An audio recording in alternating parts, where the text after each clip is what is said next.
criminal histories. And tonight, the I-Team's Rob Coble is digging deeper into who's driving your kids to school. Well, that's right. We exposed a convicted prostitute, a wrong-way gun-carrying driver, and a man who was caught driving with a suspended license multiple times. All these people have been driving MPS school buses. Up until now, the drivers we've shown you have just had a criminal past. Now we found a bus driver with a violent history.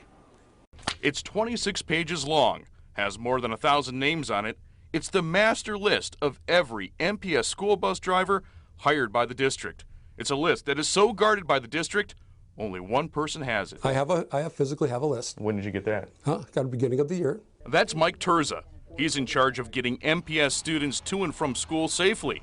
But he also admits the list he guards so closely, he doesn't do anything with when it comes to background checks. The district leaves that up to the busing companies.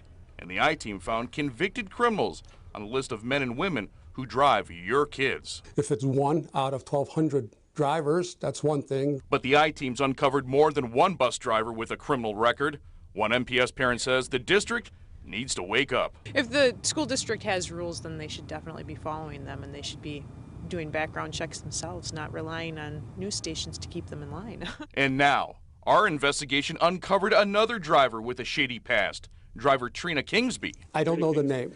She works for First Student Bus Company. Kingsby was arrested in 2007 for the physical abuse of a child, her own daughter. The criminal complaint says she hit her 13-year-old daughter on the back, arms, and forehead with a leather belt. The child even suffered a sprained finger. Kingsby, she pled guilty to battery. If it's 1 out of 1,200 drivers, that's one thing. If it's more than that, then again, if we have a gap in the system, we need to address that. Less than 24 hours after the I-Team brought this to the attention of MPS, the district issued this statement. Kingsby no longer drives a route for MPS. It goes on to say any charges and/or convictions came after the background check.